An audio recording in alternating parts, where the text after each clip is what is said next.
주진우 기자에게 청구된 구속영장을 기소된 주진우 주 기자가 왜 주진우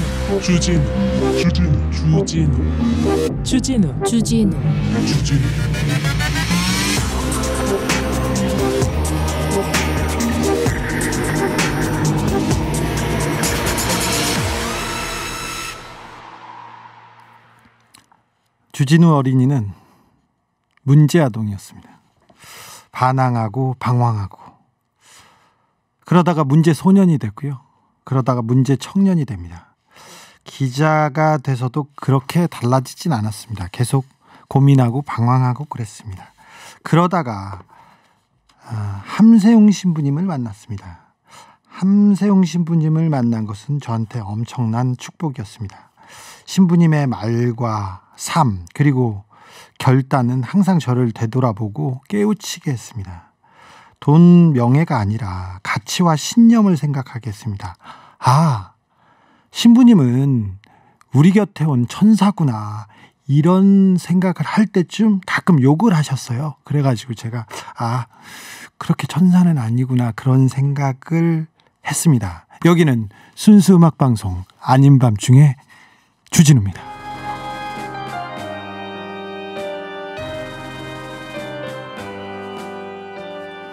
신이 선택한 남자, 하지만 운명을 직접 선택한 남자입니다. 불의를 못 참는 사람입니다. 그리고 이 시대의 등불 같은 분입니다. 아름다운 함세웅 신부님 모셨습니다. 안녕하십니까? 안녕하세요. 네, 신부님. 네. 잘 계세요? 네, 잘 있습니다. 건강 어떠세요? 좋아요. 네. 신부님 요새는 어떤 기도하십니까? 기도요? 네. 그런데 오늘 주진우 기자님 네. 방송하는 거 오늘 이 방송은 처음 들었는데 네. 너무 잘하세요. 아, 그래요? 놀랐어요.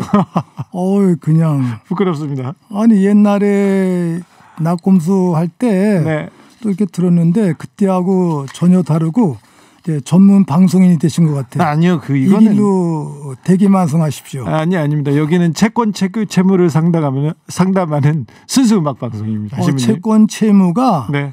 그게 신학에서는 네. 구원론과 관련이 돼 있어요. 그래요? 우리가 하느님께 죄를 졌기 때문에 그것은 빚을 진 거다. 네. 하느님께 빚을 진 것을 갚는 게 구원이라는 게 중세 때 이제 구성론 신학이었어요. 네. 그런 의미에서 채권 채무는 신학적 주제입니다. 네, 알겠습니다. 하느님께 진 빚을 모두 다 갚아야 된다. 여러분께서는 신학적 음악 방송 아닌 밤중에 주진우입니다를 듣고 계십니다. 신부님한테 사랑 고백하는 분이 너무 많으십니다. 제가 아니라 정말 많습니다. 양경미 씨, 신부님 멋져요. 조민서 씨, 동안 신부님, 8430님, 온몸을 던져 민주주의를 위해 싸우셨던 신부님 언제나 존경하고 사랑합니다.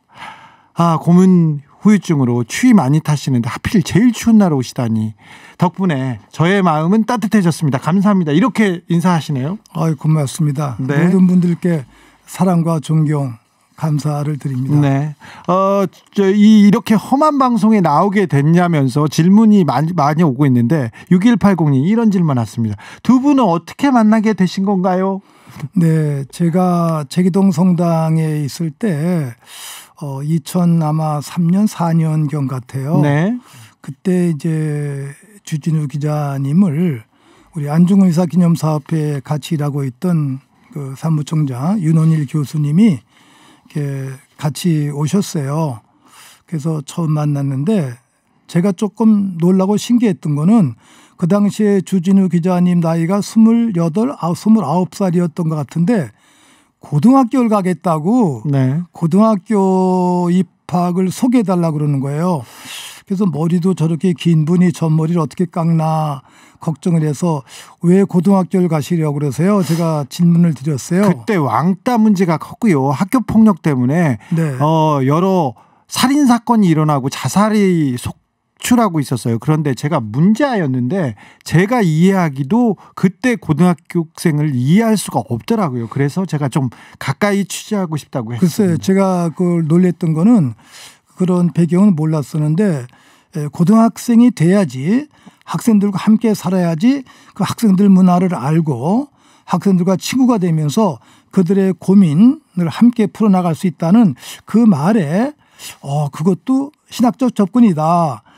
예수님께서 세상에 오신 게 인간의 낮은 자리에 같이 오셨기 때문에 사람의 처지를 이해하실 수 있으셨거든요. 네. 29살 된 청년이 17, 18 된 학생들과 함께 살고자 했던 그 마음, 거기에서 주 기자님의 아름다운 삶을 확인했었는데 입학을 못했어요. 학교를 찾고 있었던 중에 그만 김영철 변호사 사건이 터졌어요.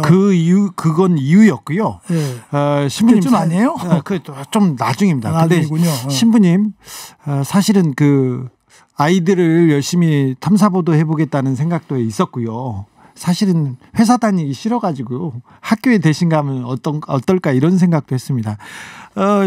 신부님 아까 이렇게 사랑 고백하고 이렇게 존경한다는 사람들 많은데 신부님은 신학교에 몇 살 때 신부가 돼야겠다 생각하신 게 몇 살 때였죠? 15살쯤 중학교 2학년경이었어요. 15살 때요? 네. 어떤 계기로요?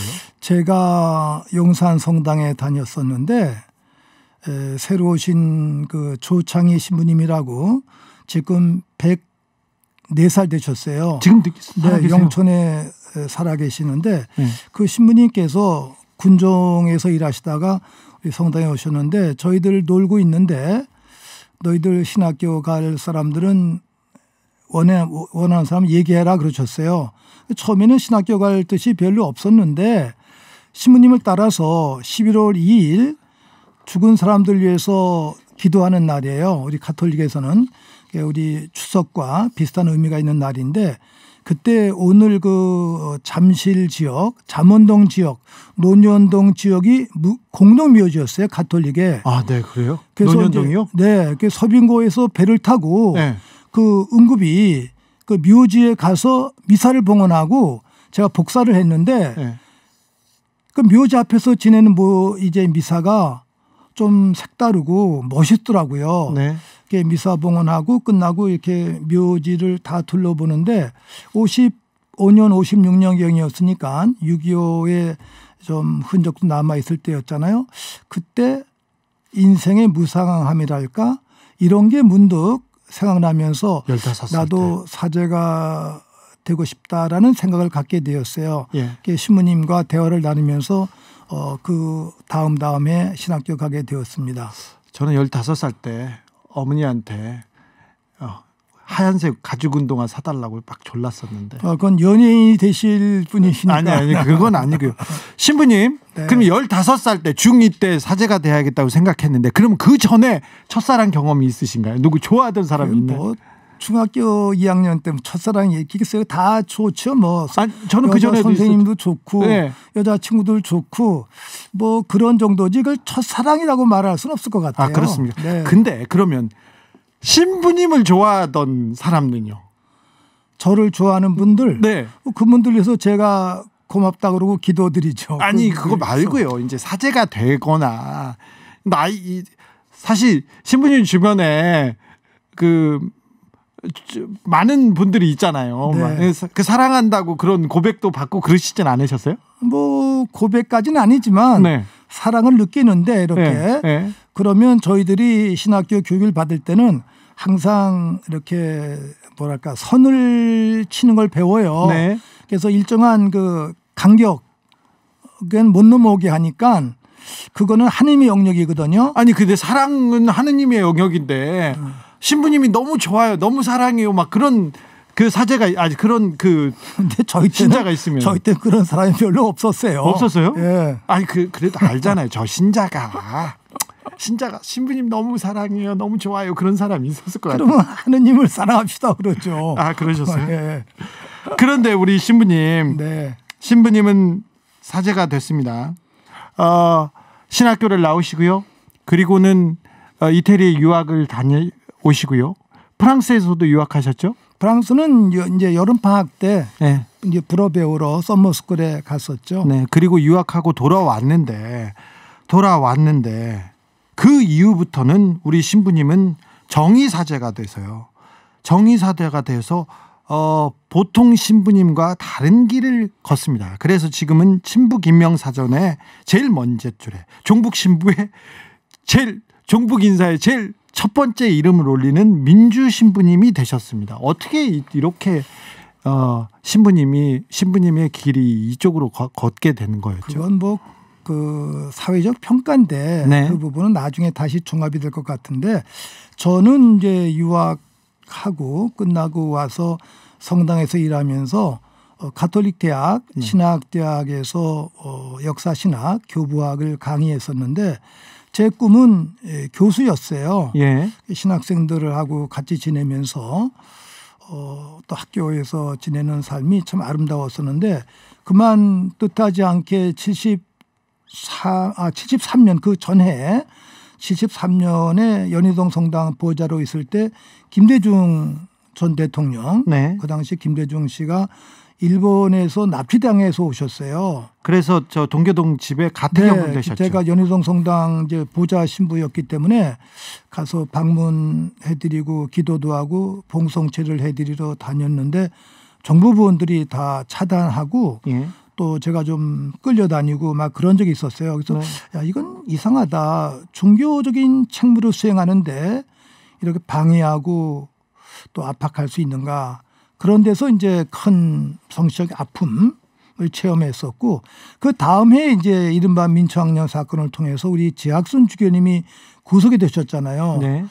그래서 원주교구 신부님들이 앞장서서 나서셨는데 그 친구 사제들이 또 서울에 있는 저희들을 찾아왔을 때 저희들이 그 주교님을 위해서 또 동료 사제들 아픔에 함께하면서 뭔가 도와줘야 되지 않냐 그런 그 책무감 때문에 함께 하면서 역사적 소용소리 속에서 저희가 현장에 뛰어들게 되었는데 지나고 보니까 사제 자리가 신학교이고 또 재단이기도 하지만 주교님이 감옥에 가 계셨을 때 청년 학생들이 감옥에 가 있다면 그때 사제는 마땅히 그 주교님을 찾아서 또 감옥에 있는 청년 학생들을 찾아서 감옥의 현장 세상의 현장으로 가야 되지 않느냐 이런 소명들을 저와 우리 동료 사제들이 느끼고 깨달았어요.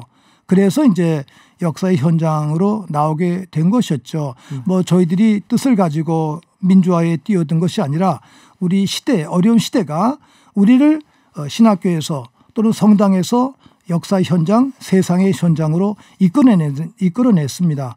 그것을 저희들이 신학적으로 굳이 해석하자면 하느님의 부르심, 하느님의 이끄심, 섭리였구나 이렇게 이제 해석을 하는 것이죠. 굵직한 그 현대사의 굴곡마다 신부님이 항상 증언자였고 거기에 지킴이셨는데 신부님이 경험하신 신부님이 직접 목도하신 한국 현대사의 장면 중에 가장 기억에 남는 장면이 있습니까? 몇 가지가 있다면 우선 제가 저희 선배 세대 정치인들과 또 지성인들을 뵈면서 진실된 아름다운 점도 많았는데 조금 허식이랄까 가식이랄까 이런 걸 보면서 많은 걸 배웠어요. 예를 들어서 명동성당에서 민주회복 국민회의 모임이 있었을 때 중앙정보부에서 차단하고 연행해 갈 때는 몇 분들이 안 오세요. 아 그래요? 예.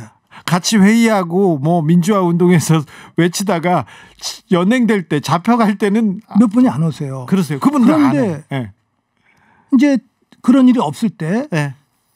보도가 되거나 신문에 나거나 사진이 찍힐 때는 꼭 있죠. 그분들이 맨 앞에 오셔서 가운데서 사진을 찍으시는 거예요. 그런 사람 꼭 있습니다. 그래서 제가 그걸 보고 와 이게 좀 잘못된 거구나 허구구나 네. 그런 거를 제가 30대 초반에 목격을 했어요. 그러면서 정말 변함은 없는 진실된 한결같은 삶을 살아야 되겠구나 그런 거를 제가 새삼 다짐하게 되었습니다. 이제 네. 그런 게 이제 배웠던 내용들이고 그다음에는 이제 가장 많은 아픈 사건들이 있는데 그중에 두드러진 게 이제 1974년 75년에 이른바 민초학령 사건에 연관된 인혁당 네. 사건 그 관계자들, 가족들, 부인들의 아픔 지켜보면서 또 8분이 사형되는 그 역사적 현장을 지켜보면서 이 권력의 정말 폭력이랄까 이 부분 또 재판을 어떻게 그렇게 조작할 수 있을까 사법부, 검찰 또 중앙정보부, 경찰, 보안사 이 공직자들의 그 위선과 가식과 더군다나 조작하는 제목 죄 없는 사람을 죄인으로 만드는 이 정치적 구조 인간의 이름으로 신앙의 이름으로 이건 우리가 바꿔야 되겠다라고 다짐하게 되었었죠. 다짐하는데 네. 그래도 신부님도 사람이잖아요. 네. 근데 저 중정에 끌려가고 감옥 네. 끌려가고 그럴 땐 좀 무섭고. 근데 그게 30대 때니까 네. 무서움이 없어요. 무섭지 않았어요? 예. 지금은 조금 이제 무서운데 지금 잡아가면 좀 무서우세요? 지금은 또 잡아가지도 않죠. 이제 뭐 이제 나이가 많으니까 안 잡아가요. 네. 근데 그때는 젊으니까 네. 신앙심과 함께 또 우리보다 앞서 고난 받으신 분들이 계셨잖아요. 네. 그래서 그분들과 함께 하는 것이 기뻤어요. 아니 근데 김대중 대통령도 잡혀가고 이렇게 감옥 갈 때는 무서워서 예. 무서워했잖아요. 무서운데 네. 무서우면서 한편에는 이제 그걸 이겨내야 되겠다는 이 길이 순국 선열들 네. 또는 순교자들 더 크게는 예수님과 함께하는 그러한 길이구나를 깨달으면은 힘이 나는 거죠. 이런 의미. 그래서 저의 신앙이 큰 도움을 주었어요. 네. 청취자들 질문입니다. 신부님 뭐 잡아가고 그럴 때 고문도 하나요? 욕도 하고 그러나요? 이런. 그런데 이제 욕은 뭐 아주 이루 말할 수 없이 당하고 인간적인 모욕. 그런데 잠 안 자고 그러는 거는 그땐 우리가 고문이라 안 그랬어요. 고문이죠. 저는 물리적인 폭력은 안 당했어요. 네. 저는 다행히 저 수사관들이나 이런 분들을 좋은 분들을 만났어요. 다른 분들은 많이 고문을 당하셨어요. 우리 사제들도 목사님들도. 네. 저는 그런 물리적인 고문은 안 당했어요. 아니 잠 안 재우는 것도 고문이에요. 물론 그것도 이제 고문인데 그거는 물리적인 고문에 들어가지 않기 때문에 고문이라고 말도 안 해요. 우리는 그냥. 네. 신부님 김재규에 대한 재평가에 대한 얘기가 나오고 있습니다. 뭐 영화의 흥행 때문이기도 한데 김재규 명예회복 추진위원회를 오랫동안 하셨지 않습니까? 어떤 계기로 김재규의 명예회복을 그 명예회복을 위해서 노력해야겠다 이렇게 생각하시게 된 겁니까? 그게 이제 제 개인적인 좀 깊은 체험이 있는데 예. 74년 7월 10일 예. 지학순 주교님이 구속되고 명동성당에서 첫 번째 저희들이 미사를 봉헌하고 철야 기도를 할 때였어요. 그때 김수환 주교님이 이제 주례하고 전국의 주교님들이 다 오셔서 미사 봉헌하기로 했는데 그날 오전에 그 인쇄물 하나가 어떻게 유출돼서 중앙정보부에 가가지고 오전에 김재규 그 당시에 정보부 차장입니다. 네. 그분이 명동성당에 와서 추기경님을 면담을 청한 거예요. 직접 와서요? 예. 근데 저희들이 추기경님 면담하지 말라고 좀 이렇게 만류를 해드렸어요. 예. 이게 비서 사제가 저희 동창이니까 예. 막아라. 김재규 면회시키지 말아라. 네. 그랬는데 하여간 뭐 중앙정부 차장이고 그런 분이 왔으니까 만나게 됐어요. 예. 그날 오후에 박정희 그 당시 대통령이죠. 청와대에 만나기로 돼 있었어요. 근데 그걸 김수환 추경님은 청와대를 가셨어요. 미사를 봉하지 못하시고 예. 말씀만 하시고 내가 청와대에 지금 박정희 대통령을 만나러 가니까 여러분들 함께 미사 봉헌해 기도해 주십시오. 윤공의 대주교님이 이제 미사 주례하시고 저희들이 초대 미사를 봉헌하게 되었었는데 그 당시에 이제 김재규 차장 우리가 들으면서 중앙정부 차장이니까 뭐 별로 뭐 우리들에게는 인상이 좋지 않았었죠. 그런 첫 체험이 있었는데 그리고 나서 2년 뒤에 제가 구속이 되었었고 그리고 또 79년에 다시 한번 구속이 되었는데 두 번째 구속되었을 때 79년 영등포 교도소에 있었는데 신부님이 구속됐을 때요? 네. 그때 10월 26일 교도소에서 맞이한 거예요. 네. 우리는 그런 일을 전혀 모르죠. 네. 무슨 일이 일어나는지를.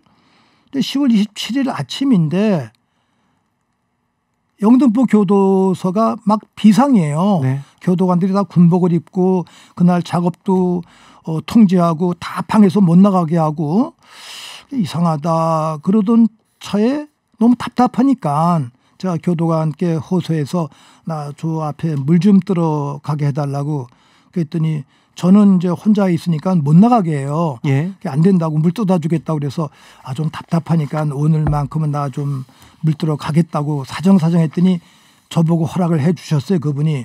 물을 들어 나갔는데 그 앞방이 동아일보 기자들 3분이 갇혀 계셨던 방인데 이부영. 네, 아니 이분이 아니라 장윤환, 네. 그다음에 이제 박종열, 그다음에 이제 안성열, 네, 네. 그런 분들 3분이 함께 계셨어요. 네. 근데 절 불러요. 예. 아십니까? 그래요. 몰라요. 그랬더니 일로 오라고. 그러더니 손을 피더니 어젯밤에 엄지손을 피고 박정희가 김재규가 쏜 총에 맞아서 죽었습니다. 이러는 거예요. 네. 그 말을 듣는 순간 깜짝 놀랐어요. 박정희가 죽을 일을 어떻게 상상을 합니까? 네. 그래서 물을 뜨고 방에 와서 논 다음에 점심시간이에요. 밥을 받아놓고 이불에 묻어놓고서 눈을 감고 많은 걸 생각하고 기도를 했어요. 저 나름대로 네. 개인적인 기도. 그리고 정말 저절로 하느님께 대한 감사기도가 나오더라고요. 감사기도가. 예. 네. 왜냐하면 저는 에집트의 노예에서 고통받았던 이스라엘 백성들이 해방의 길목에 들어섰던 그 체험, 파스카 체험, 해방 체험이 이거구나를 그때 깨달았어요. 예. 저는 물론 감옥에 있지만 저를 감옥에 집어넣은 박정희가 사살되었으니까 네. 이제 저는 자유로울 수 있잖아요. 네. 그런 생각을 하면서 한 20, 30분을 쭉 기도하는데 성경의 말씀을 쭉 훑으면서 이게 기적이구나. 마른 발로 갈대 바다를 건너갔다는 에집트 노예에서의 해방 이야기. 그게 무조건 믿었었는데 그 성서에 나오는 기적이 문자적인 그러한 내용이 아니라 역사 속에서 일어나는 그러한 사건 속에서 네. 이러한 기적이 항상 재현되는구나를 느끼면서 시대에 대한 재해석을 제가 할 수가 있었던 것이죠. 박정희 정권은 어찌 보면 민주주의에게는 거의 질식과 탄압의 그런 그 암흑의 시절이었지 않습니까? 예. 그때는 정말 두려웠던 때였죠. 네, 김재규의 거사로 일단 유신의 괴물 같은 사람이 거두가 없어지는 것은 민주주의의 어찌 보면 또 다른 시작이었죠. 그래서 저는 그때 우리는 뭐 박정희 대통령이 죽으리라 상상을 못했잖아요. 네. 근데 어쨌든지 그게 이루어졌으니까 어떤 배경과 이유였는지는 우리는 몰랐죠. 네. 어쨌든지 하여간 우리를 억압했던 장본인이 없어졌다. 그래서 이 부분을 늘 생각을 했던 거죠. 박정희 대통령이 서거하시고 그 다음에 이제 그래서 감옥에서 나오셨어요? 나오는데 그게 또 50일이 걸리더라고요. 50일이나 걸렸어요? 예. 12월 8일까지 긴급조치 구호가 12월 8일에 해제가 되었는데 그때 나오게 된 거예요. 그 50일 기간이 참 길었는데 저는 그래도 기쁘게 나는 이제 자유의 몸이 된다. 희망을 가지고 잘 지냈는데 다른 분들은 좀 힘들어 하시더라고요. 네. 그러나 저는 희망을 확신했기 때문에 뭐 이거 시간 문제다 하면서 그 50일을 이제 나가서 할 내용들을 준비하면서 잘 지냈었는데 그때 이제 그 감옥에 이하경 국회의원 네. 그 당시 이제 학생 대학원 그렇죠. 졸업하셨던 네. 그분이 계셨는데 그분은 다른 사건이니까 못 나오는 거예요. 이하경 선배님만. 예, 우리만 나오고 네. 조금 마음이 아팠어요. 이하경 의원하고 또 인사 나눈 다음에 그분이 준 자료 몇 가지 가지고 나와서 제가 일본 이제 그 YMCA 예. 분들에게 전달해서 이하경 의원의 그 모든 그 편지랄까 자서전 내용이 이제 알려지게 되었죠. 이제 그런 내용들. 신부님 그때는 무슨 혐의로 감옥에 가셨어요? 저요. 네. 긴급조치 구호. 그러니까 박정희 대통령이 독재자다 이런 얘기. 뭐 그런 얘기도 했고 독재에 대한 유신헌법 반대, 하여간 유신헌법 반대. 예. 철폐해야 된다. 예. 뭐 그런 주장을 한 건데 근데 나오니까 12월 8일 세상이 많이 변했잖아요. 네. 세상이 바뀔 줄 알았는데. 네. 그런데 며칠 뒤에 10월 12, 12 네. 군사 반란이 또 일어난 거예요. 네. 전두환. 네. 근데 나오자마자 이도명 변호사님을 비롯한 저희 담당했던 변호사님들이 전부 다 김재규 변론인이 되신 거예요. 네. 그들이 저희들 보고 사제들이 힘을 모아서 이 김재규 부장을 꼭 살려내야 됩니다. 김재규를 살려내야지 민주주의가 확인되는 겁니다. 그러시는 거예요.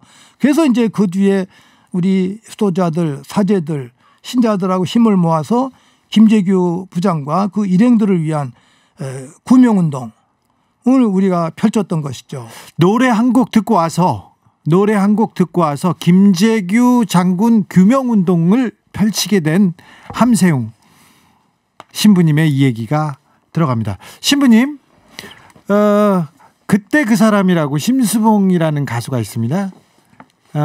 정말 그 노래를 잘하는 아주 꽃 같은 엄청난 가수였고 그때는 뭐 아주 젊은 어린 가수였는데 11.6대 그 처참한 광경을 목도해야 되는 그 비극의 주인공이 되기도 했습니다. 그분 노래가 준비되어 있습니다. 그리고 심장에 남는 사람, 금강산 가극단의 노래가 준비되어 있습니다. 어떤 노래 들을까요?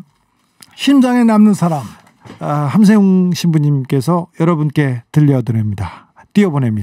금강산 가극단입니다. 심장에 남는 사람. 심장에 남는 사람. 예, 듣고 왔습니다. 유신의 심장을 쏜 김재규 얘기를 하려고 했는데, 신부님 이 노래 저희가 평양 갔을 때 삼정공항에서 내려서 그 개마곤에서 백두산 천지 올라갈 때 그때 저희가 버스에서 배우던 노래였습니다. 네, 그렇기도 하고 저는 또 안동교구에 예. 김영식 신부님이 네. 이 노래를 아주 잘 부르세요. 그래서 제가 가사를 좀 써달라고 그러고 그래서 가사를 외웠었는데 제가 성당 사목하면서 은퇴할 때 책을 쓸 때 전 복수로 심장에 남는 사람들 이렇게 복수를 했어요. 왜냐하면 제가 사제 생활하면서 만났던 모든 은인들, 사랑하는 분들, 청년 학생들, 동지들 이분들을 마음에 품고 하느님께 감사 기도를 올렸었는데 그러한 의미에서 이 노래가 북한에서는 뭐 이게 혁명군들을 위한 사랑 또는 그런 뜻도 있지만 또 연인에 대한 사랑 두 가지 뜻이 다 있다고 그래요.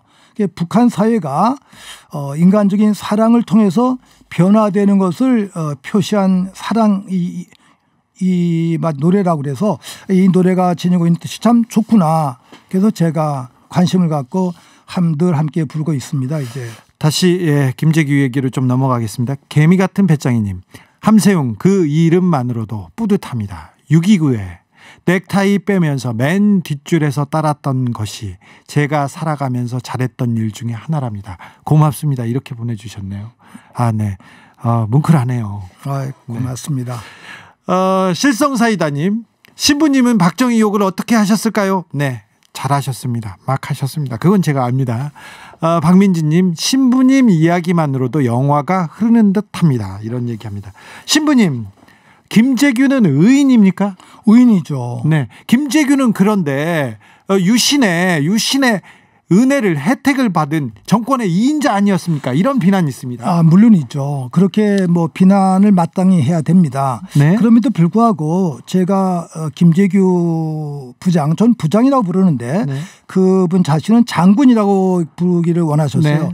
그러니까 책에는 제가 장군이라고 기입했는데 오늘은 이제 부장이라고 제가 호칭을 하는데 그 김재규 부장 그분이 훌륭한 거는 유신 체제에서 어떤 의미에서 대통령 다음에 가는 2인자였거든요. 2인자였죠. 중정이었습니다. 그런데 비굴하게 네. 그냥 침묵했으면은 영원을 누리고 살을 수 있었어요. 편히 살았겠죠. 그럼에도 불구하고 때를 포착하면서 이제는 아니구나. 부산과 마산의 시민들을 구하기 위해서 네. 또 우리 남한에 5천만 명을 구하기 위해서 내 몸을 내가 던져야 되겠구나. 내 선배이며 또 동료일 수 있는 이 박정희 대통령 이 한 사람을 제거시키면 우리가 자유, 평화, 민주를 누릴 수 있다. 확신하면서 야수의 심정으로 유신의 심장을 쏜다 그러면서 그분이 박정희를 제거했거든요. 네. 이런 측면에서 그분의 고민과 갈등 저는 이거를 제가 높이 평가합니다. 네. 그리고 재판에 있어서도 박정희 대통령에 대해서는 항상 각하란 칭호를 그분이 쓰셨어요. 부하들이 박정희의 아주 잘못된 그 비정상적인 그러한 삶, 여성에 대한 그 삶, 나쁜 이야기를 하면은 오히려 만류했어요. 네, 못하게 했죠. 하지 말아라. 예, 박선호가 채용사 역할을 한 것이 비굴했다 하면서 박정희 대통령이 텔레비전에 나오면서 저 연예인을 찍으면 그분이 채용사처럼 데려와야 되는 그 역할을 한 것을 재판에서 얘기하니까 김재규 부장이 제지했죠. 맞습니다. 그 얘기는 하면 안 된다고. 네. 네. 그래서 특히 이제 김재규 부장의 변호를 맡으셨던 강신욱 변호사님이 네. 늘 말씀하시고 책에도 쓰셨지만 김재규 부장의 그 옳은 뜻 자기가 비굴하게 침묵했으면 살아있을 수 있지만 네. 이건 아니다. 네. 참을 수 있는 한계가 있거든요. 네. 그 한계점에 왔을 때 박정희를 제거한 것이죠. 네. 그게 자기 목숨을 다 바치면서 가족을 희생하면서 우리 남한 모두를 위해서 바쳤다는 여기선 저는 그 희생, 그분의 과거에 부족한 점이 있었지만 과거에 부족한 점이 바로 이 유신의 핵을 제거한 그 하나의 그 말하자면 일로 모든 것이 다 상쇄되고 또 용서가 되었다라고 저는 해석을 합니다. 저는 신부님 이런 짧은 생각으로 그런 생각이 되더라고요. 그 민주화 진영에서도 가만히 있었으면 이미 민주주의의 그 열기와 민주주의 함성이 가득 차서 박정희를 끌어내릴 수 있었는데 김재규가 총을 쏘는 바람에 다시 쿠데타가 일어났다 이렇게 얘기하는 분이 있었는데 그렇게 해석하는 분도 많았잖아요. 근데 그때 저는 그런 생각이 들더라고요. 그래 당신이 말하는 대로 조폭 그 마피아의 두목이 박정희고 부두목이 김재규라면 김재규가 이렇게 그렇게 지내는데 그래 시장 상인들을 돈이나 뜯고 이렇게 괴롭히면서 살다가 갑자기 이 시장 상인들이 못 살겠다고 하니까 박정희와 다른 일당들이 이 시장 상인들을 몰살하려고 그래요. 그래서 김재규가 나서서 총을 쏜 거 아니냐 그렇게 얘기를 했더니 그 할아버지가 저한테 뭐라고 하더라고. 죽기 전에 맨날 조폭 얘기만 한다고. 근데 뭐 그런 생각이 전 들었어요. 네, 뭐 그렇게 비유도 말씀드릴 수도 있고, 네. 저도 이제 지금 말씀하신 대로 그렇게 주장하시는 분들이 계셨어요. 그래서 제가 그분들께 이렇게 설명을 드렸어요. 만일 선생님, 김재규 부장이 그런 거사를 행하지 않았다면 선생님과 저는 이 세상에 존재하지 않았습니다. 그렇죠. 우리가 겸손하게 그 김재규 부장 그런 위치에서 그런 일을 감행한 그 부분을 우리가 높이 평가해야 됩니다. 이렇게 제가 호소하고 말씀을 드렸죠. 이제 진짜 본격적으로 아닌 밤중에 김재규 얘기를 시작하려는데 저희한테 주어진 시간이 다 됐습니다. 그래서 신부님은 제가 다른 자리로 모셔서 아닌 밤중에 주진우입니다에서 다른 자리로 모셔서 제가 김재규 이야기는 이어가도록 하겠습니다. 신부님. 근데 아닌 밤중이 아니고 지금 네. 저녁이잖아요. 그리고 그냥 좋은 저녁에 네. 주진우 이런 게 더 좋은 것 같아. 그냥 하려고 합니다. 신부님. 예. 오늘 아닌 밤중에 청취자들을 위해서 기도해 주십시오. 기도로 마무리하겠습니다. 네, 고맙습니다. 거룩하신 하느님, 저녁 시간입니다. 하루의 일과를 또 마무리하고 가족들과 함께 지내는 기쁨의 시간입니다. 그러나 또 현장에서 일하시는 분들도 많이 계십니다. 오늘 저녁 사랑하는 주진우 기자와 함께 시대 이야기 함께 나누었습니다. 이 방송을 듣는 모든 분들 자신의 내적 정화와 성화를 위해서 가정의 평화를 위해서 또 공동체 선익을 위해서 함께 노력하기 바라며 은총을 청합니다. 특히 저희들 또 지금 신종 코로나 바이러스 때문에 많은 고통을 당하고 있습니다. 중국을 또 비롯한 저희 나라 주변 많은 나라 시민 국민들이 또 병으로 힘들게 고통을 받고 있습니다. 이런 병 앞에서 모두 늘 경계하며 또 이 바이러스 막기 위해서 최선을 다하고 있습니다. 이런 전염병이 돌 때뿐 아니라 전염병이 돌지 않을 때에도 이러한 마음으로 모든 바이러스를 막고 퇴치할 수 있는 깨어있는 삶을 살기를 바랍니다. 도와주십시오. 저희 민족 모두를 깨우쳐 주십시오. 하느님 저희 교회 돌봐주소서. 성령 안에서 우리 주 그리스도를 통하여 비나이다. 아멘. 아멘. 아멘.